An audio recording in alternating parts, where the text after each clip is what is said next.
Bonjour, aujourd'hui je vais vous présenter une petite recette toute simple pour fabriquer des pastilles effervescentes pour l'entretien des toilettes. Alors, on va d'abord mettre les ingrédients principaux comme le bicarbonate de soude, de l'acide citrique, un petit peu d'alcool ménager ou de vinaigre blanc, c'est au choix. Et moi j'ai choisi d'y ajouter de l'huile essentielle de tea tree parce que ça a des propriétés désinfectantes et assainissantes. Voilà, alors je vais vous montrer la marche à suivre et vous donner les proportions. Alors on commence par mélanger les poudres, donc là j'ai pré-pesé.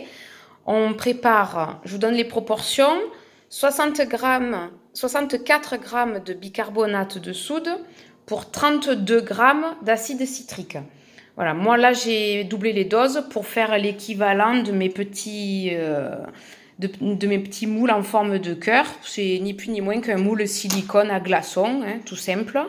C'est pour que ce soit facile à démouler. Voilà. Alors, on mélange les poudres dans un récipient. Jusque-là, pas de souci. Hop, on les mélange bien à l'aide d'une petite spatule.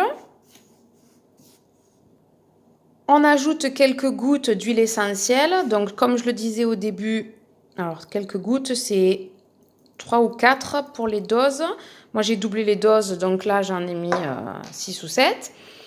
Donc, j'ai choisi le tea tree pour ses propriétés assainissantes, mais on aurait très bien pu choisir de l'eucalyptus ou de l'huile essentielle de lavande. Donc, vous voyez, ça fait des petits morceaux là qui se collent entre eux. Donc, l'idée, bon, bien sûr, ça sent fort, hein, mais l'idée, c'est de bien tout mélanger pour répartir les quelques gouttes d'huile essentielle que l'on vient de verser dans les poudres pour que ça soit bien réparti après dans nos petites doses individuelles. Donc, on mélange bien. Voilà, lorsqu'on a bien mélangé, bien réparti les huiles essentielles, on va ajouter de l'alcool ménager. Donc ça va nous servir de liant, bien évidemment, et de désinfectant. Pour ces pastilles-là, je ne vais pas ajouter de vinaigre blanc parce que je n'en ai plus, mais on aurait pu le faire, donc je vous expliquerai à quel moment on l'insère et de quelle façon. Voilà, donc là, je n'ai pas de quantité préconisée. L'idée, c'est de verser tout doucement, petit à petit. Bien sûr, continuer à mélanger pour que ce soit bien homogène. Alors, l'idée, c'est pas d'obtenir une pâte, hein, malgré ce qu'on pourrait penser, mais plutôt un effet neige. Donc là, j'en ai mis très peu, bien évidemment. Donc, je le répartis de la même façon que les gouttes d'huile essentielle. Et je vais continuer de la même façon jusqu'à ce que ça fasse une texture un peu de neige poudreuse. Quand on peut le toucher avec les doigts, bien sûr, ça risque rien. Pas les enfants, mais on peut le toucher. Et à la texture, vous voyez, là, pouf, ça colle pas, ça s'effrite. Donc, ça marche pas. Il faut qu'on ait l'impression d'avoir de la neige et qu'elle soit poudreuse, que lorsqu'on l'écrase, on ait cette impression comme un peu de pâte à modeler. Alors, pas bien la texture pâte à modeler, mais une neige bien poudreuse qui reste compacte. Voilà. Donc, on continue à ajouter de l'alcool ménager jusqu'à ce qu'on obtienne cette texture. Je vais vous montrer. Voilà. Alors, après avoir ajouté l'équivalent d'un fond de verre, voilà, quand on écrase là, voilà, on sent que ça craque sous les doigts comme quand on marche dans la poudre. C'est vraiment exactement pareil. Je ne sais pas si on le verra bien à la vidéo, mais là, maintenant, vous voyez, quand j'écrase, hop, ça tient. Voilà. Donc là, ma préparation est prête à être mise dans le moule. Bien évidemment, si on avait voulu ajouter un petit peu de vinaigre blanc, qui est un anti-calcaire, on aurait pu le faire à ce moment-là. Mais la condition, c'est de l'ajouter sur le bord très très doucement, parce que vous allez voir, le mélange va réagir, ça va mousser. Et pour arrêter l'effet de mousse, il faut absolument de suite bien mélanger pour répartir le vinaigre d'alcool et éviter que ça mousse au maximum.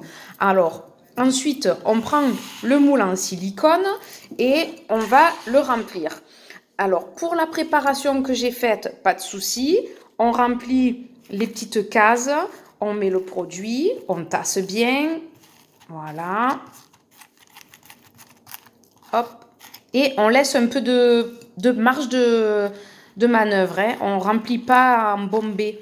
Si vous bombez votre petite cavité là pour vos pastilles, quand elles vont sécher, elles vont légèrement gonfler et ça risque de déborder, ça ne va pas faire super sympa.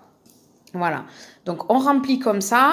On fait bien attention du coup à ne pas déborder du moule, bien tasser. Et si vous avez opté pour une préparation avec du vinaigre d'alcool, laissez encore plus d'espace, vous voyez, parce que ça va gonfler. Vous allez même le voir de suite, dès le moment de la préparation, quand vous allez verser votre mélange dans votre moule en silicone, vous allez voir les pastilles qui vont gonfler. Le but, c'est de bien écraser la préparation pour la solidifier un petit peu. Et vous la laissez sécher, par exemple, toute une nuit. Si vous faites ça en fin de journée, vous laissez sécher toute une nuit. Le lendemain matin, vous allez avoir des pastilles qui vont être toutes dures et il n'y aura plus qu'à les démouler. Voilà, donc là, je vais remplir mon moule et je vais vous montrer le résultat final.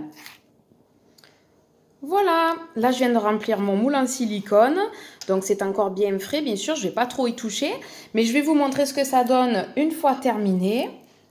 Voilà le résultat, quand on démoule, on obtient des jolies petites tablettes effervescentes pour les toilettes. Voilà, il n'y a plus qu'à déposer ça au fond de votre cuvette, attendre que ça agisse, passer un coup de balayette et tirer la chasse et vous verrez. Ça entretient très très bien les toilettes, c'est sain, pas de produits chimiques et surtout, c'est fait maison. À bientôt!